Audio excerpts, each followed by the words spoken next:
드디어 그 책 요한계시록의 첫 장을 엽니다.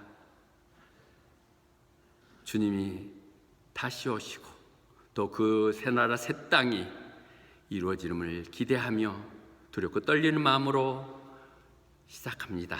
그러나 늘 애언이 그러하듯이 사사로이 풀지 말게 하시고 지나치지 말게 하시고 써있는 말씀 가운데 깨우치게 하는 것만 깨우치게 하여 주시사 우리가 그 일을 듣고 읽고 행함으로 인하여 복받는 자 다 될 수 있도록 역사해 주시옵소서. 이 시간 다짐하는 시간이 될 수 있도록 성령께서 역사해 주시옵소서.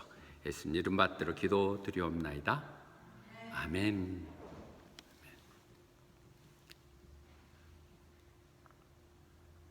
요한 사랑의 제자는 그 형 야고보와 예수님의 이너서클 중요한 멤버를 늘 함께 다니는 멤버를 이루고 있었죠. 그의 어머니는 예수님께 찾아와서 예루살렘 갈 때 우리 두 아들 이제 곧 당신의 나라가 임하면 하나님 사위정 우위정을 시켜달라고 얘기했을 때 주님이 그렇게 말씀했죠. 너희들이 내가 마시는 그 잔을 마실 수 있느냐고. 그때 그들이 예 마시고 말고요. 주님의 길을 간다는 것은 그 십자가를 함께 들고 따라가는 것이죠. 그래서 그 형 야고보는 최초의 순교자가 됩니다. 헤롯이 교회에 태동하는 교회를 박해하기 시작하면서 그를 시범으로 모델로 잡아가지고 그를 제일 먼저 사형시키죠. 그리고 또 요한의 경우에는 물론 마태가 물어서 그랬지만 요한복음 마지막 부분에서 베드로 너는 내 뜻을 따라서 이제는 내 이 사명을 하면서 그 목숨을 바쳐야 된다고 할 때 그러면 저 요한은 어떻습니까? 얘기했을 때 주님이 말씀하시죠. 내가 올 때까지 그를 남겨놓는다 해서 네가 그거 관여할 일 아니잖아. 너는 내 일만 따라. 예, 예언하신 대로 요한은 다른 사도들과 달리 순교하지 않고 자연사로 100세 가까이 살았습니다. 에베소에서 예수님이 십자가에서 마지막 부탁했던 그 친모 마리아를 섬기고 모시다가 자연사로 죽었죠. 그가 머무는 동안 5권의 성경책을 썼죠. 그것이 요한복음. 첫째 요한복음에서는 요한은 믿으라고 하는 얘기죠. 믿으라는 걸 강조한 거예요. 예수께서 그리스도이시고 그분이 하나님의 아들이라는 걸 믿어라. 그러므로 인하여 너희들이 영생을 가더라고 얘기했고 그 어려운 상황 속에서 다시 한번 박해가 시작될 때 그들에게 용기를 주기 위해서 요한 1, 2, 3서를 쓰면서 구원의 확신을 가져라. 너희들 이런 정도에 흔들리서는 안 된다. 높은 걸 바라보며 하나님이 너희들과 영생이 약속된 사람이라고 얘기했습니다. 그리고 다시 이제 거의 마지막 단계에서 요한계시록을 지금 쓰는 거거든요. 요한계시록 시작하는 요한계시록의 주의 테마는 주님이 곧 오신다는 겁니다. 주님이 오시니까 이제 준비하는 삶을 살라는 것이죠. 부르심에 합당하도록 지금까지 어떻게 할지라도 이제 주님의 준비하는 삶을 살라고 이렇게 세 가지 측면으로 다시 나눌 수 있겠죠. 믿고 확신 가운데 이제 준비하는 삶을 살라고. 오늘 그래서 요한계시록 시작할 때 서론에 보면 9절부터가 정리되고 있죠. 나는 밤모섬에 지금 갇혀 있다는 것이죠. 왜? 그가 하나님의 복음을 전파하고 예수 그리스도를 증거하는 것 때문에 그렇다는 것이죠. 모든 같은 동역자들 사도들은 다 순교하거나 다 없어졌어요. 다 죽었어요. 같은 또래들도 다 있고 혼자 남아있는 이런 상황 속에서 디모데를 그가 81년부터 96년까지 통제했던 로마 황제죠. 그가 자기를 신으로 자기를 선교하라고 그랬는데 기독교는 그걸 타협할 수가 없잖아요. 그것 때문에 기독교 박해가 아주 심하게 됐고 그 본보기로 그들의 리더를 삼고 있는 요한을 아예 밤모습으로 유배시켜서 그 채석, 돌 깨고 하는 그게 작업 인부로 일하게 만들죠. 그가 만약에 복음 전파를 이제 늙었으니까 하지 말라고 그러면 복음 전파를 마쳤거나 예수 그리스도를 구세주라는 걸 부인하거나 조그만 타협해서 로마 황제를 승사했으면 될 텐데 그렇게 할 수 없다고 하는 것이죠. 우리들이 지금 교회 온다고 누가 핍박을 하고 신앙 고백한다고 우리에게 필요를 주지 않는데도 우리는 절대 움직이지 않잖아요. 이 편할 때 움직이지 않는다면 여러분들은 어려우면 전혀 안 할 수 있죠. 요한계시록이 주는 이 메시지들의 하나하나에 뭐 대단한 것을 찾으려고 하지 말고 그 말씀에 주는 그 말씀을 내가 지금 여기서 어떻게 할 건가를 찾아 나가는 식으로 얘기하겠습니다. 너무 위대한 것, 대단한 것을 얘기하려고 하는 것이 아니라 왜 그가 밤모습에 갔던가. 그러나 그것마저도 하나님의 역사함이죠. 그를 밤모습에 보내시고 늦게까지 그렇게 남게 하신 것은 하나님의 이 위대한 하나님의 계획을 신앙표를 보여주시사 고통받고 두려움에 떨며 이제는 도저히 신앙을 지킬 수 없는 어둠 가에 있는 그들에게 하나님이 아직 역사하신다. 곧 오실 것이다. 그들에게 용기를 주고 격려하며 그 나라를 소망 가운데 살게 해서 주시는 것이죠. 그러니까 요한계시록은 용기를 준 책이고 소망이 가는 책이에요. 우리는 이 책을 보면서 기쁨이 넘쳐야 돼요. 새로운 소망이 돼야 되죠. 내가 이미 뭐 그런 얘기가 안 되겠지만은 고시에 이미 합격을 했어. 그래가지고 이제 사령장 받으러 가는 날이야. 그렇다면 그것에 같이 노력했지만 떨어져 갖고 어렵고 골치 아픈 문제에 힘들어 있는 사람들의 얘기들을 들으면 쌤통이라 하면 안 되겠네요. 내가 얼마나 정말 귀한 존재인가, 얼마나 선택된 사람인가를 생각할 수 있겠죠. 그런 마음으로 우리는 요한계시록을 봐야 돼요. 얼마나 우리가 귀한 사람인지, 얼마나 선택됐는가를 생각해야 돼요. 그것들에 그때 밤모섬에 잡혀서 어느 주님의 날에 on the Lord's day, 주님의 날에, 주일에 내가 그가 어디에 있었는지는 모르지만 해변가에 있었는지 굴 속에 있었는지 그때 성령에 충만돼 있었다는 것이죠. 성령 가운데 있었다는 얘기입니다. 그가 반드시 기도 가운데 있었다든지 그분이 하셨던 말씀을 집착했던, 그가 말씀을 통해서 기도 가운데 그분이 하셨던 일을 생각하고 있었던지 그런 가운데 있을 때 호련히 트램펫 소리와 같은 큰 소리가 들렸다는 것입니다. 트램펫 소리가 아니에요. Like a trumpet, 큰 울리는 목소리가 그때 밤모섬에 있었을 때 들렸고 그때 하는 말이 뭐라고 그러냐? Write on a scroll. 내가 지금 보고 듣는 것을 써라. 종이에다 써라. 스크롤 전에 있는 종이를 얘기하죠. 거기다 써라. 그래서 그것을 7 교회에 보내라고 말씀하신 것입니다. 그러니까 요한계시록은 밤모섬에서 요한이 하나님의 계시를 받아서 그것을 7 교회, 소아시아에 있는 7 교회에 보내기는 편지입니다. 전체 내용은 그렇게 정리하면서 하나하나 찾아가도록 합시다. 그런데 이것은 1절에 뭐라고 그래요? 이것은 예수 그리스도의 계시라. 예수 그리스도에 대한 계시라.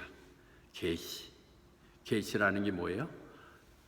까발려준다는 것이죠. 뒤엎어서 알려준다는 것이죠. 그러니까 요한계시록이 어렵다고 생각하는 것은 우리가 너무 복잡하게 생각하니 그래요. 알려주는 것만큼은 알겠다는 순수한 어린애 마음으로 가면 되는 거예요. 알려준다는 것인데 왜 그것이 뭐 어렵겠어요? 쓴 말 상상 이상에 지나치기 때문에 그런 것이지. 그래서 제가 여러분하고 약속하자면 쓰여진 말에 충실하도록 그렇게 갈 것입니다. 쉬운 것으로 이렇게 정리할 것이에요. 그래서 이 한때 리벨레이션, 계시와 묵시가 어떻게 틀리냐, 묵시론 또는 이렇게 하죠. 묵시 문학 얘기하는 것. 넌지시 알려준 거, 암시해 주는 것이죠. 정확하게 뚜렷이 해준 거 아니라 생각하고 알면, 그 내용을 알면 알 수 있도록. 일제 암흑기 시절에 우리는 묵시 문학이 발달했듯이 그렇게 써지는 것이죠. 노매 학정간디 어려웠을 때 쓰여지는 그것들이 계시죠. 그런데 장차 일어날 계시를 해주는 건데 이것이 구약에 있어서 많은 묵시 예언들이 있는 거죠. 그 중에 다니엘서 같은 것이 그랬고요. 에스겔서가 그렇고. 그러니까 여기 지금 요한계시록에 쓰여지는 많은 표현들은 그냥 만들어진 게 아니라 구약의 묵시, 예언서 등에 들어있는 표현들이에요. 그래서 앞으로 그것들을 대비해 나가서 얘기해 주면 전혀 어려움이 없을 거예요. 다른 걸 해석한 게 성경에서 찾아서 성경으로 말하게 한다면 우리는 그런 책인가 기쁜 마음을 볼 수 있어요. 예를 들면 다니엘서 10장 4절에서 보면 느부갓네살 왕이 꿈을 꿨어요. 이게 도대체 꿈이, 그런데 설명도 안 해주고 그걸 해석을 해보라는 거죠. 해석을 하는 것이죠. 할 수 없을 때 다니엘에 갔었을 때 다니엘이 그때 했던 말이거든요. 하나님께서, 이 말 좀 다른 거, 이 부분은 먼저 얘기하겠네요. 다니엘서에서 다시 하기 전에 다니엘에서 표현되지만 다니엘을 뜰 때 많은 계시를 보여주면서 하나님 뭐라 그랬어요? 그거 그냥 닫아라. 클로스하고 거기에다가 아예 봉인을 해라. 왜냐하면 아직 시간이 안 됐다. 다니엘에게 주실 때 주님 오시기 전 다니엘에게 예언하실 때는 700~800년 전 이미 얘기하실 때는 이것 오픈하지 마, 숨겨, 감춰 얘기하셨단 말이죠. 왜? 그리고 그때가 아직 안 됐는데 때가 언제가 오냐면 사람들이 여기저기 왔다 갔다 하면서 지식이 많아질 때라는 것이죠. 언제예요? 지금이죠. 비행기로 날라서 그 먼 호주 호바트도 하루 만에 날라오기도 하고 인터넷으로 직접 보기도 하고 막 정보가 넘쳐 흐르고 이런 시대죠. 그런 시대까지 때가 올 때까지 기다리고 봉인하라고 그렇게 얘기했던 것이죠. 계시를 묵시를 그래놓고 다시 오늘 요한계시록 다시 정리하면서 마지막 거에서 보면 이제는 열어라. 그거 닫지 마라. Do not sit up. 하나님 말씀 이제 그 예언서를 하지 마라. 왜냐하면 이제 드디어 때가 됐다 말씀하신 것입니다. 그래서 때가 돼서 우리에게 알려주는 것이 요한계시록이죠. 말이 지금 왔다 갔다 해도 여러분이 따라가면서 정리되는 부분만 읽어 나가면 정리하면 요한계시록은 그렇게 어렵게 되지 않을 거예요. 그래서 다시 한번 정리하는 이것은 예수 그리스도에 대한 계시인데 예수 그리스도에 대한 계시는 하나님이 예수님께 주셨고 주님이 그 천사를 통해서 지금 다시 보내주게 된 것이죠. 그런데 그 내용은 뭐냐? Must soon take place. 반드시 금방 이루어질 일이라는 것이죠. 요한계시록 얘기한 것은 가끔은 이루어지지 않은 앞으로 이루어질 일이지만 그 반드시 이루어질 것이고 이제 얼마 안 남았다고 얘기하시는 그 계시록을 하나님께서 그 주님을 통해서 그들의 종인 우리들에게 보게 하신 것, 그것이 계시록이에요. 계시록은 우리에게 보여주기 위한 것이에요. 교회 다닌 사람들에게 보여주는 것이 교회 안 다닌 사람들한테는 해당 없어요. 교회 안 다닌 사람이 이거 보았고 이해하지도 않고 그런 사람들 이해시키기 위해서 한 것도 아니에요. 요한계시록은 이미 믿었던 그 종들에게 보여주기 위해서 한 계시록이라는 것을 이해하셔야 될 것입니다. 이 표현을 다시 정리할 때 그래야겠군요. 하나님은 하나님이시고 인간은 인간이시죠. 하나님께 우리가 다 이해할 수 없죠. 하나님은 비밀을 갖고 계신 미스테리가 있지만 하나님께서 필요할 때는 그 사람들 그걸 알려주세요. 하나님은 사랑하는 자기 제자들, 선지자들 알려주지 않고 일을 행한 적은 없었어요. 미가서 얘기했듯이 그분은 그렇게 해주셨듯이 느부갓네살한테 꿈으로 보여줬었을 때 다니엘이 했던 분이죠. 이제 앞으로 일어날 일들을 하나님이 계시해 주신 것입니다. 그때 계시 중에 뭐예요? 큰 신상이 있는데 큰 신상이 꿈을 해달라고 그러는데 다니엘이 그것을 해석을 하죠. 그 꿈을 얘기하면서 왜 머리는 금으로 되어 있고 은과 팔은 이쪽은 팔은 은으로 되어 있고 가슴 철갑 있는 쪽은 동으로 되어 있고 다리 무릎 쪽은 철로 되어 있고 신발 쪽은 흙 이렇게 되어 있다고 얘기를 하면서 예시해 주는 이렇게 그가 뭐 하는가를 은유적으로 암시적으로 상징적으로 얘기해 주는 것이죠. 하나님을 헤아리는 사람만이 이해할 수 있도록 그렇게 풀어주시고 그래서 알 수가 없는 것 어찌 보면 얘네들은 뭔 얘기하는 거야 이렇게 볼 수 있는 그렇게 어려운 상징적인 표현들 그림 언어로 쓰여진 것이 요한계시록을 알고 되고 그래서 우리가 읽을 때 다니엘을 보게 될 거고 에스겔서를 찾아볼 것이고 이렇게 보면서 해 나가게 될 것입니다. 그러나 그것은 이루어질 일이에요. In the day to come, surely come there. 그래서 하박국에서 분명히 다시 얘기했잖아요. 그래서 계시록이라는 건 우리가 기다려야 되는 것이 이해하셨으면 빨리 하셔야죠. 하나님 나라 빨리 와야죠. 그거 하나님 빨리 나오면 큰일 날 사람들 많겠죠. 빨리 오셔야죠. 하나님 그것을 기다리는 것이 우리 믿음에 신실한 사람들의 얘기죠. Wait to appointed time. 하나님이 약속했던 시간, 하나님이 정했던 시간이 오는데 그것은 반드시 끝이 있다는 것이죠. 종말에 대한 얘기예요. 그러니까 계시로는 여기 우리가 그리스도인이 얘기하는 계시는 종말에 관한 얘기예요. 주님의 마지막 오시는 새하늘 새 땅, 주님이 다스리시고 우리가 왕이 되는 그런 사상을 얘기하는 거예요. 이런 정도, 아이고 똥밭에서 굴러도 이생이 좋다고요? 아니요, 천국 비교를 못해요. 어서 오십시오 해야 돼. 그걸 몰라서 그렇지. 여기서 못 해본 건 미련할 거 없어. 하는 나라에 완전한 온전한 놀라운 것들이 펼쳐져 있다는 것이죠. 그런데 그것은 기다려야 될 정말 마지막 때 얘기를 지금 하고 있는 것이에요. 그런데 그것을 일반적으로 알 수 없는 것은 마태복음에서 얘기했듯이 나나 또는 내가 특별히 선택한 사람 말고는 알 수가 없다는 것이죠.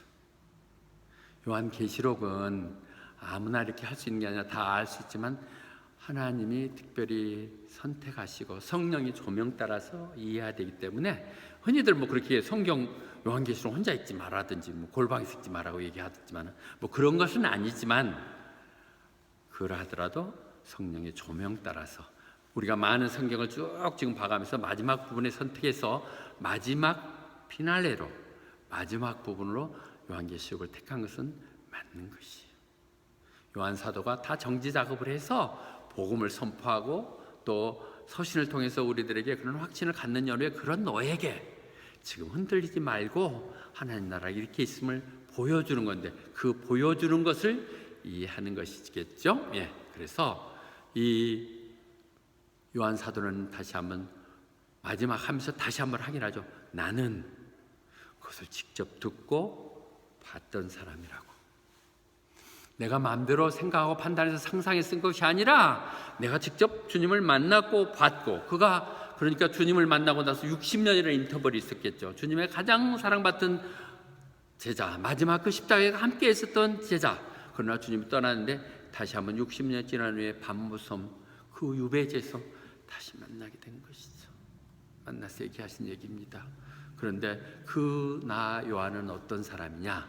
그렇게 만나주신 요한은 나는 봤던 모든 것을 간증하는 사람. 그걸 testify. 내가 봤던 모든 것을 간증하는 사람입니다. 뭘 간증하는 거예요? 그분이 하나님이 하셨던 말, 주님이 땅 가운데 역사했던 것. 그것 때문에 내가 붙들려 온 것이죠. 그러나 내가 보고 들은 것을 말할 수 없다는 위트니스의 삶, 그의 사명을 산다고 하는 거예요. 위트니스라는 것이 사실 지금은 뭐 우리가 사명자로서 증인된 삶을 산다고 그러지만은 그 당시에는 그것은 마터돔, 순교자에게만 썼던 얘기예요.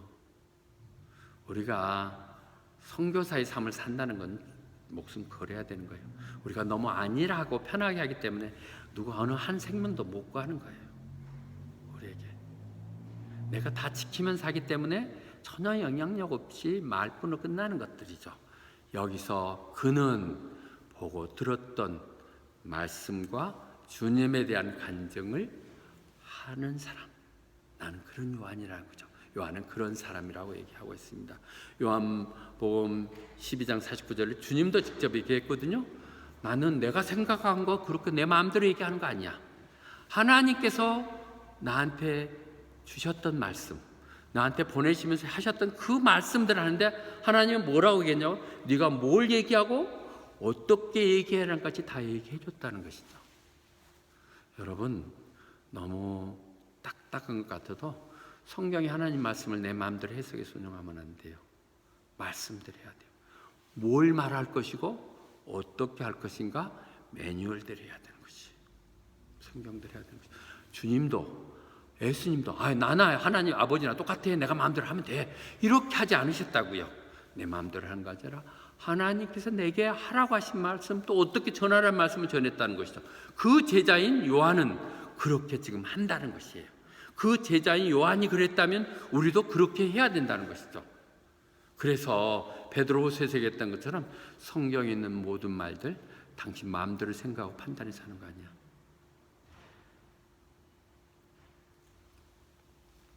그들이 보는 시각이나 강조점은 다를 수 있겠지만 적어도 애연서는 그렇게 자의적으로 해석해서는 안 된다고 얘기를 하고 있습니다. 그런데 이사야서 34장에서는 다시 얘기하죠. 정말 성경을, 하나님을 천천히 뜯어보고 깊이 있게 생각하면 우리는 절대 그분의 뜻을 놓칠 리가 없다는 것이죠. 그리고 무엇보다도 not one will lack her mate.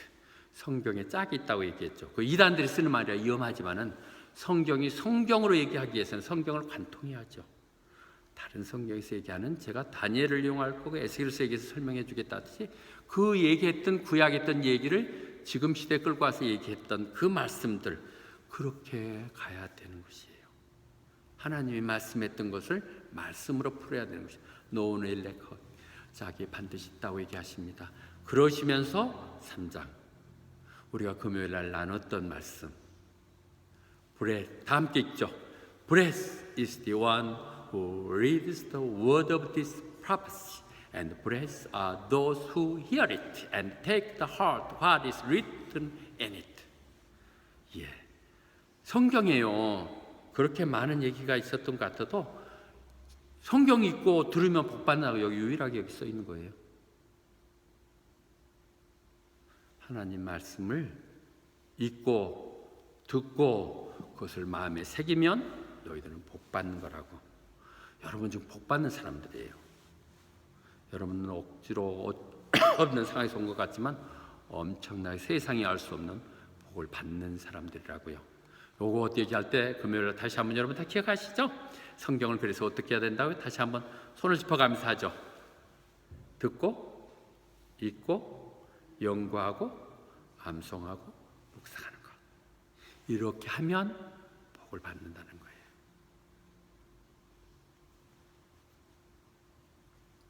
그랬을 때 여러분이 여기 지금 듣잖아요.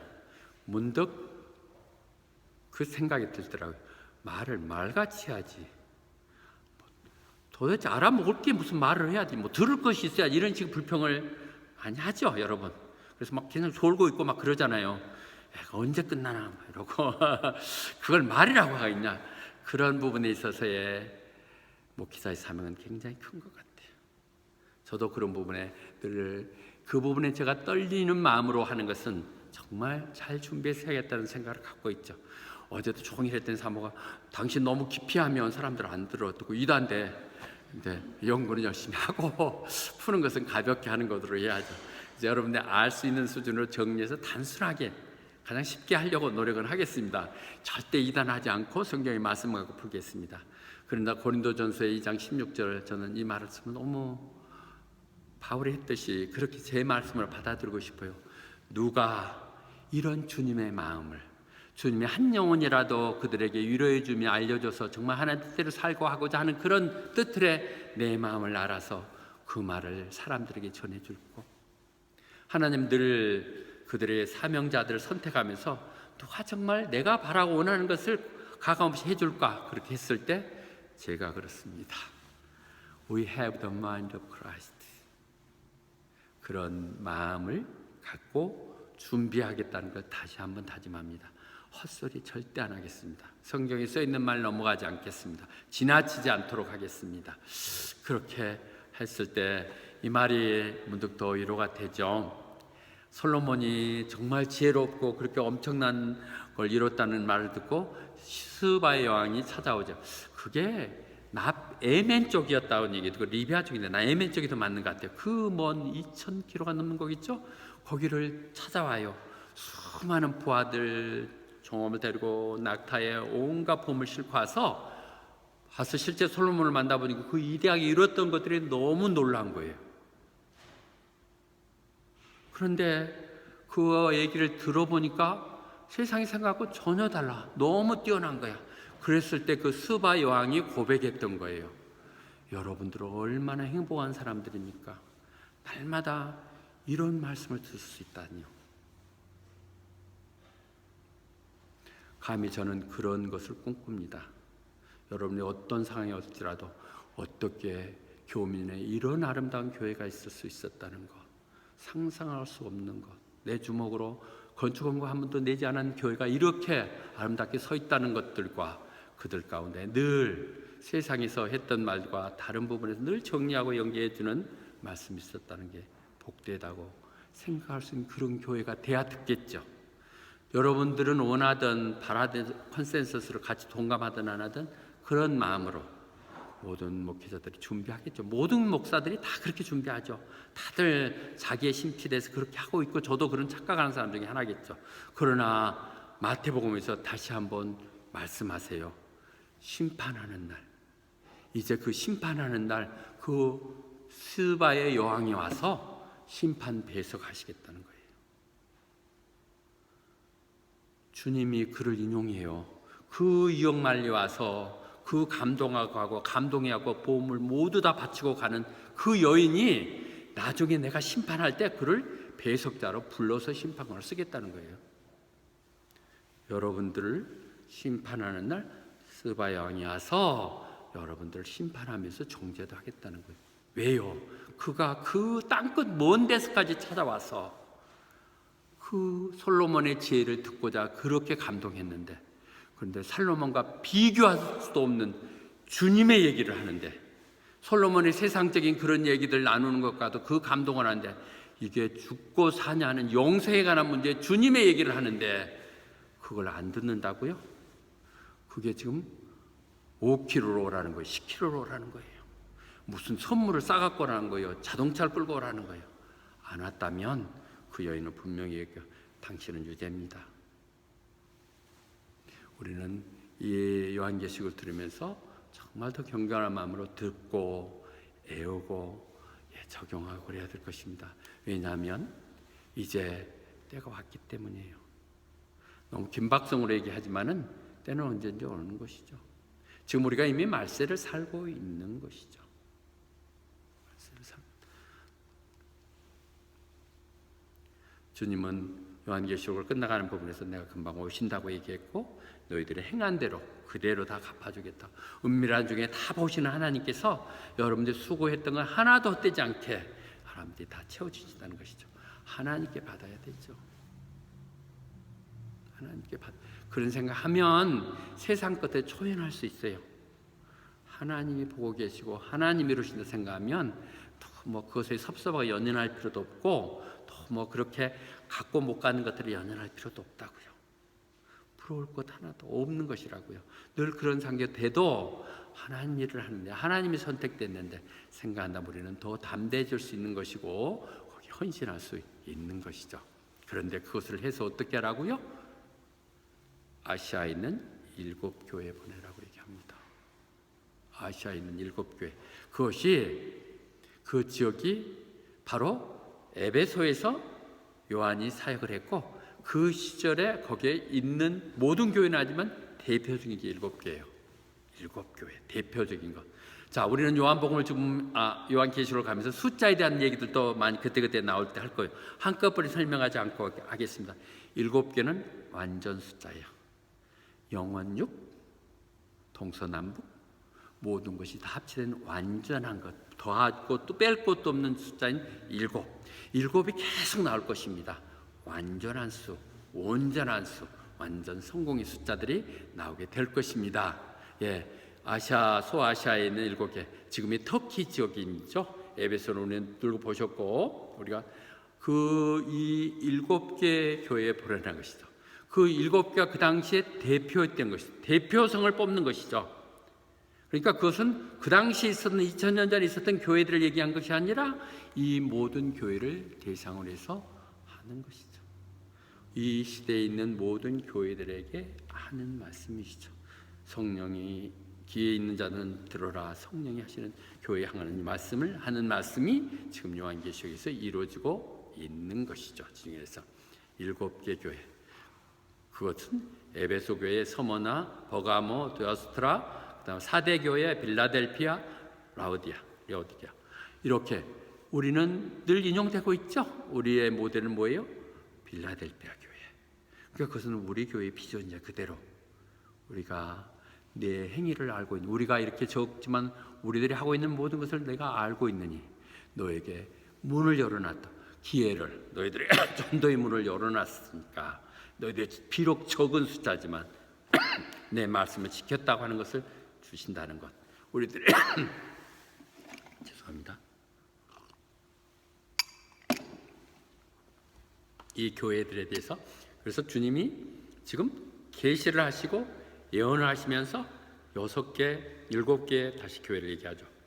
잠깐 우리가 또 여기서 얘기할 때 계시와 묵시는 비슷한 개념이겠죠. 좀 묵시는 조금 더 어둡고 좀 은유적으로 한다면 계시는 분명히 일어날 일들을 받는 방향에 따라서 그러겠지만 나타날 마지막 종국적으로 일어날 새나라 새하늘 새 땅을 얘기하는 것이라면, 근데 예언이라고 또 얘기하면 예언과 좀 충돌될 수 있겠죠. 예언과도 비슷한 예언은 다른 것은 그런 전국적인 계시가 이루어지기 위해서 진행되고 있는 과정들을 얘기하는 것입니다. 그리고 그 과정 등에 쓰고 있는 하나님의 도구가 뭐예요? 교회. 하나님 주님이 이 땅에 가시면서 마지막 우리에게 주신 선물 교회. 거기에 말씀이 있고 찬양이 있고 예배가 있고 선교가 있는 교회. 교회는 그렇게 귀중한 거예요. 그 7개 교회. 주님이 제일 먼저 하는 게 뭐예요? 교회에다 일을 알려라. 교회. 그래서 2장과 3장이 교회에 나오는 거죠. 7교회를. 그런데 참 우리가 성경을 다시 보면 바울도 편지를 썼는데요. 7개 교회에다 썼어요. 요한이 7개인데 겹치지 않아요. 요한 보면 로마서, 고린도서, 갈라디아서, 에베소, 빌보서, 골로새서, 데살로니가서. 서로 그 시대에 하나님이 들어쓰시는 교회들이 다른 것이죠. 아마 이 호바트 우리 순복음교회가 하나님이 마지막 때 분명히 들어쓰실 거예요. 청년들이 이렇게 있다는 것은 그것이 소망인 것이죠. 이렇게 7개 교회를 선택해서 대표성을 가지고 얘기하시는 것이죠. 그런데 그들에게 그 교회에게 보내기 위해서 그들에게 안부하는 거거든요. 안부가 뭐예요? Grace and Peace. 그 지금 환난 핍박 중에서 정말 이대로 그리스도인으로 살아갈 것인가? 우리 자식들을 또 나는 그렇지만 자식들이 핍박하고 자식들이 아버지 어머니가 꼭 우리 그거 교회 안 나가면 안 돼? 안 믿으면 안 돼? 이렇게 하는 상황 속에서 그들은 정말 방황하고 있었을 때 그들을 이루할 수 있는 말은 결국은 하나님으로부터는 그레이스와 피스죠. 하나님 주신 은혜 가운데 그 은혜를 깨달았을 때 우리에게는 마음의 평안이 있는 것이죠. 내가 하나님 만나기 전에는 내 안에 평강이 있을 수가 없는 거예요. 여러분 많이 차지하면요, 갖추면요, 다 문제투성이에요. 하나님이 함께 하실 때만이 온전한 평강이 오는 것이에요. 그렇게 오는데 그것은 어디서부터 오는 평화냐고요? 요 평에서 요 말씀도 우리가 해석하기 위해서 다시 정리하겠습니다. 그 어떤 그분에부터는 그분은 누구냐고? Who is, who was, and who is to come. 전에도 계셨고 지금도 계시고 전에 계셨고 앞으로도 오실 분. 우리 얘기하면 우리는 주님을 여기 지금 예수 그리스도에 연결한 예수님으로 생각했죠. 그러나 문장을 4절과 5절을 읽어보면 그렇게 해석한 거 아니야. 많은 목사님들이 얘기할 때 그렇게 오시는 주님 어제나 오늘이나 영원히 또 이렇게 하시는데 이 성경을 전체를 안 읽고 한 토막만 읽어서 그런 것이죠. 요한계시록 4장 바로 넘어가 4장에 보면 뭐라고 되냐면 Holy, holy is the Lord God Almighty. 전능하신 하나님, 그분이 전에도 계시고 지금도 계시고 오실 분. 이것은 하나님에 대한 얘기죠. 모든 시작은 하나님으로부터 시작되니까 은혜는 하나님을 통해서 하나님으로부터 주님을 통해서 오는 것이죠. 그러니까 리벨레이션을 여기 봤을 때 이 부분에 있어서 해석에 있어서는 어떻게 해도 상관없어요. 그러나 우리가 성경도 모르는 무식한 사람 얘기를 들을 필요는 없다는 것이죠. 이것 때문에 잘못될 건 없어요. 그러나 이에서 4절에서 얘기하는 여기는 하나님이세요.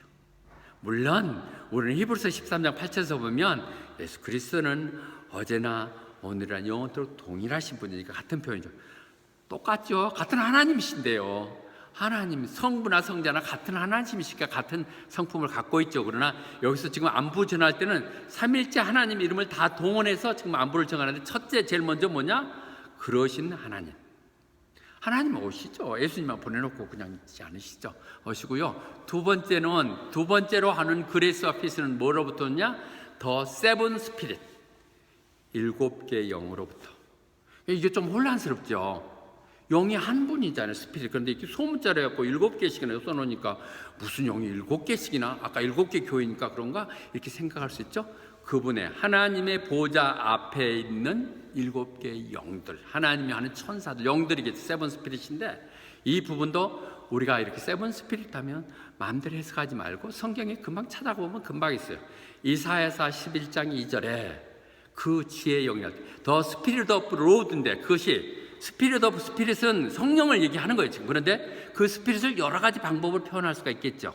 그 표현하는 방법이 스피릿 오브 로드, 주님의 영인데, 그 주님의 영은 뭐예요?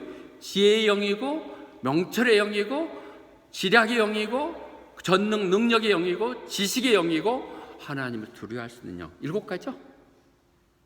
서로 다른 각각의 모든 지압이 하나도 부족함 없이 7개로 꽉 채워지는 온전하고 완벽한 성령님이, 그 성령님이 그런 성령님이죠. 이 모든 것이 성령님이 오면 그 성령님이 오는 또 은혜와 평강. 그러니까 첫째 것은 하나님으로부터 은혜와 평강, 그다음에 두 번째 것은 성령으로부터는 은혜와 평강, 그다음에 세 번째로는 and from Jesus Christ. 다시 예수 그리스도가 여기서 나오잖아요. 예수 그리스도, 그리고 주님으로부터 오는데, 주님은 어떤 분이야? faithful witness, 신실하신 증인. 그분은 죽은 자 가운데서 먼저 태어나셨고, 그리고 이 세상의 모든 왕들을 통치하시는 분, 그분이 우리 주님이시죠. faithful witness, 말씀이 육신이 돼서 이 땅에 내려오실 거거든요. 그러니까 위트니스는 그 말씀을 증언하는 거예요. 증언하는 것은 그 증언인데, 그것을 전혀 없이 육신을 입고 그대로 오셔서 말씀대로 사시다 가신 분, 그래서 faithful witness인 거예요. 그리고 우리들에게 그런 위트니스의 삶을 살라고 하시는 것이죠. 그리고 처음이라는 게 부활해서 먼저 일어났다 처음으로 부활하신 분이 그런 뜻이 아니죠. 늘 퍼스트 본이라고 나오는 성경의 얘기들은 최고라는 게, 으뜸이라는 게, 더도 때도 올 수 있는 최고, 모든 것들의 최고가 되시고 으뜸이 되시는 그분, 모든 것이 으뜸이 되시는 부분, 그리고 세상을 이렇게 직접 표현할 수가 없어서 그랬지만 왕 중의 왕이신 분. 그래서 그런 새 삼위일체 하나님으로부터 오는 은혜와 평강이 넘치기를 바란다. 성경이 이렇게 시작되는, 7교회 보낼 때 뭐라고 한다고요? 성부와 성령과 성자를 통해서 오는 그 너희들에게 은혜와 평강이 넘치기를 바란다. 골로새 1장 15절도 얘기하네요. 그래서 그 예수님은 보이지 않는 하나님의 형상이죠. 그리고 모든 창조물의 으뜸이 되시는 분이죠. 와닿으리라는 얘기가. 그러니까 여기서 보는, 우리가 계시란 말을 다시 했네요. 계시는 보여준다는 것이죠. 그러니까 하나님은 보이지 않잖아요. 하나님을 보여주는 특별 계시로 오시면, 특별로 오시는 계시가 예수님이시죠. 그리고 그 예수님이 다시 말씀을 써준 성경이 또 특별 계시고, 그래서 우리는 특별 계시라면 예수님, 그리고 성경, 그리고 하나님이 창조했던 모든 만물들, 놀라운 것들을 보면, 얼마 전 미셸이 얘기했듯이 너무 나에게 부족함이 없다고 얘기했던 그런 것들은 일반 계시 보면 그렇게 되는 것이죠. 자, 이렇게 요한계시록 속에는 기독론이 다 들어있어요. 삼일째 하나님에 대한 얘기들이 들어있는 것이죠. 그런 하나님, 완전하신 성령님이 함께 하시고 그렇게 되고 있고요. 그래서 그들에게 그 주님은 어떠신 분이었어요? 다시 주님을 설명합니다. 주님은, 그분은 우리를 사랑하시사 그분이 십자가에 돌아가시면서 우리 죄를 용서하시사 지악으로부터 풀어주신 분. 여기까지는 우리가 요한계시록 다 읽어도요, 다 이해하는 거예요. 그 주님은 어떠신 분이라고요? 우리를 사랑하시사 우리 위해서 목숨을 내주신 분. 그래서 우리는 갈라디아서 그 고백할 때 그렇게 하잖아요. 그럴 때 얘기할 때, 나 그리스도와 함께 십자가에 못 박나니 내가 이제는 사는 것이 아니고 육신 가운데 사는 것은, 그렇게 할 때 나를 사랑하시고 나를 사랑해서 그 목숨을 주신 그 예수 그리스도를 믿는 믿음 가운데 사는 것이라고 이 고백이 되는 것은 그분의 그 프리셔스, 그냥 대충 해서 한 것이 아니라 그분의 목숨, 그 귀한 프레시어스 브라드를 줘서 우리를 살게 하신 것이죠. 피도 점도 아무 흠도 없는 그 피를 흘리시사 우리를 구원하신 것. 그래서 우리는 예수님짜리, 우리는 그렇게 귀한 사람들이죠. 여러분들 세상에 나면 정말 별 볼로 없는 사람들이에요. 그러나 주님하고 함께 결합될 때 우리는 예수님짜리죠. 예수님이 죽어 산 사람이어야 예수님 값이 되는 것이지, 그렇지 않는 사람들은 전혀 상관없는 것이죠. 우리 요한계시를 얘기하면서는 정말 믿는 사람들에게만 얘기하는 것이죠. 그렇지 않는 사람들은 저주죠. 많은 심판들이 계속 저주로 쏟아져 나올 것입니다. 그렇게 되는 것. 그래서 6절 얘기합니다. 그래서 우리를 어떻게 하셨다고요? 그 나라가 되게 하시고 그의 제사장이 되게 하신 것. 우리를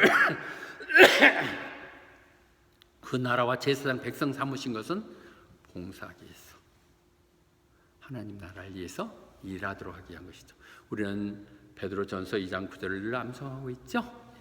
우리는 선택된 백성들, 그들은 왕 같은 제사장, 그리고 거룩한 나라, 하나님에 속한 백성들, 이렇게 표현하는 그 얘기들은 우리가 하나님을 나로 인해서 영광 받으시도록, 내가 있음으로 여호와 땅에서 하나님을 몰랐던 사람들을 알게 하시고 여호와 순봉교를 알게 하시고 그들이 봉사하고 이루어지면서 내가 이 땅에 펼쳐간 일을 하게 하시는 것, 그것이 빛된 자녀의 일들이죠. 어둠 속에 사는 우리를 풀어주셨기에 이 광명의 빛 가운데 오게 하신 하나님을 찬양하는 것, 그것들을 하기 위해서 주님이 그렇게 하신 것이죠. 그래서 우리는 요한계시를 읽으면서 절대 두렵고 무서워하고 심판에 대해서 어려워할 거 없어요. 재미있게 그냥 보시면 돼요. 다 보는 그림책 보듯이 이렇게 보시면서 안 되면 그렇구나 하고 넘어가면 또 그 다음에 설명되고 이렇게 하죠. 제가 이번에는 성경을 뒤에 것을 떨어져서 잠겠습니다. 요한계시록은 사실 뒤에 가서 읽어보면 다 나와요. 뒤에 있는 말로 하면 앞에 거 다 아는데 성경밖에 앞에 것으로 막 해석하려니까 안 되는 것이거든요. 근데 이번엔 그렇게 하지 않고 앞에는 아베드 설명하면서 차근차근 나갈 것입니다. 그러나 분명하게 여러분들이 알 것은, 여러분이 이제 예수 그리스도 안에 있는 것이기에, 예수 그리스도 안에 있는 것은 교인으로 됐기에 여러분은 결코 정죄함이 없습니다. 여러분 절대 다시 심판받을 일 없고요. 그것은 예수 그리스도를 통해서 우리가 기양에 있는 생명의 성령의 법이 우리를 죄악의 법에서, 죽음의 법에서 완전히 해방시켰습니다. 이 대한 선언입니다. 여러분들은 그러니까 요한계시록을 다 이겨오는 게임 이렇게 보면서 보는 거죠. 이때 조금 실수하고 이렇게 했었지, 그때 이렇게 했으면 좋았을 때 하는 거면서 고쳐가고 다시 다음에는 그렇게 하는 생각들의, 방법들에 내 스스로를 다짐하며 준비하는 것은 되겠지만, 이미 이겨오는 게임, 어차피 결과는 뭐 7대 6이든 7대 5든 이겨놓은 게임을 지금 여유 있게 보는 것이죠. 그런 마음으로 편하게 보실 수 있도록 하십시오. 제가 수고를 하겠습니다. 여러분도 편한 마음으로 드시면 될 것 같아요. 그렇다면 주님의 그 귀한 핏값으로 세웠던 그것을 우리가 받아들이고 내 주님을 영접한다면 우리는 more than conqueror입니다. 정복자 이상인 것이죠. 그 하나님의 사랑이 우리와 함께 한다면 우리는 세상에 두려울 게 없죠. 하나님이 내 편인데 내가 누구 사람을 두려워하려 하는 선언을 할 수가 있겠죠. 세상이 좀 버벅거리고 늦다 할지라도 하나님 결국 내 안에 선한 일을 꾸리셨기에 그분은 역사를 이루어 나가실 것입니다. 결론을 말씀드리겠습니다.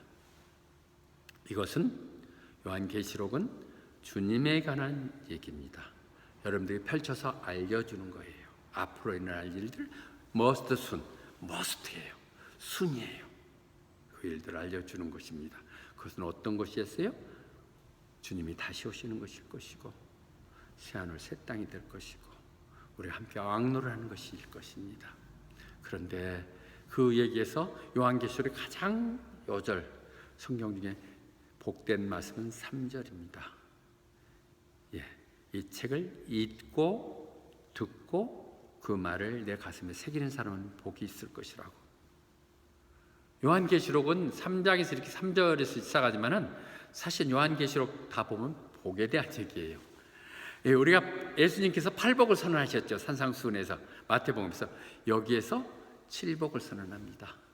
다 일서 언급 안 하겠지만 다 죄를 용서받은 자는 복이 있나니 자기의 두루마리를 빠는 자는 복이 있나니 하나님을 위해서 목숨을 바친 사람들 복이 있나니 다 복에 대한 얘기예요. 늘 보면서 내가 그 축복의 길 가운데 있는가를 확인하는 것을 우리는 보게 될 것입니다. 나는 거의 많은 부분에 해당되는 것 같았어요. 물론 다는 아니지만 이 복에 대한 것이지. 그래서 이 성경은 요한계시록은 우리에게 복 주시는 거예요. 소망을 주는 것이고 기대 갖게 하는 책이라는 것을 꼭 아시기를 바랍니다. 그렇다면 우리가 읽고 듣고 따르려면 어떻게 해야 돼요? 하나님이 누구신가, 주님이 누구신가를 알아야 되죠. 그런데 우리는 누가복음을 두세 얘기했지만 다시 요한 1서에서도 같이 얘기했어요. 여러분들이 순종하면 그분이 누군지를 알게 된다는 거예요. 순종을 안 하니까, 내가 절대 손해를 안 보니까 예수님은 예수님이고 나는 나고 늘 뜬구름을 따라가는 것이죠. 생각을 좀 바꿔보시기를 이번 봅니다. 내가 그분의 말씀에 순종할 때 그분이 보여요. 가나안 혼인잔치에서 어떻게 그 맹물이 포도주가 됐는가를 누구만 알아요? 물 떠오는 하인들만 알잖아요. 거기에 선수 가서 물을 지어놓고 떠고 했던 수고한 사람들만이 알 수 있어요. 여러분 교회 봉사 안 해보면요, 여러분 신앙 안 자라요. 설거지 안 해보면 음식에 이렇게 수고해서 만들어졌다는 걸 알지 못해요. 누구 하나 전도 안 해보면 한 생명 귀한 줄 절대 여러분은 몰라요. 한 선화가 귀하다는 것, 순종할 때 하나님이 너무도 명복하게 명령인데 그것을 안 하면 모르는 것이죠. 몰라서 안 하거나 안 해서 모르거나 그렇게 하는 요한계시록을 얘기하면서 왜 이 말씀을 드리냐면, 읽고 듣고 가슴에 새기면 복이 있다는, 가슴에 새긴다는 얘기는 내가 그렇게 믿고 행한다는 말까지 포함되어 있어야 된다는 사실들을 알고 계시고, 요한계시록 우리가 쭉 얘기할 때 이렇게 겁주고 얘기하는 것은 나로 하여금 다시 한번 준비하는 마음가짐을 가지라고 얘기하는 것입니다. 그래서 요한계시록에 계속 이제 2장과 3장 교회를 향해서 얘기할 텐데 말씀하세요. 귀가 있는 자들은 들을지어다. 성령님이 교회를 향해서 하는 얘기들. 교회가 뭐예요? 믿는 사람들. 하나님은 교회를 통해서 역사하시는 거예요. 교회에 있는 사람들은 하나님의 함께하는 동역자들에게 절대 걱정할 것 없어요. 그러나 우리는 그 말을 들어야죠. 들어야 그대로 따를 수 있기 때문인 것이죠. 자, 이렇게 다시 다짐했습니다. 우리는 하나하나 이렇게 나가면서 21절까지 있으니까 22장까지니까 아마 하루에 일주일에 3장 정도 이렇게 해서 나가면 한 2달 정도 걸쳐서 이루어 나갈 것입니다. 편안한 마음으로 이렇게 쭉 은혜를 함께 나누도록 하십시다. 자, 그러면 헌금 드리면서 우리 찬양하도록 하겠습니다.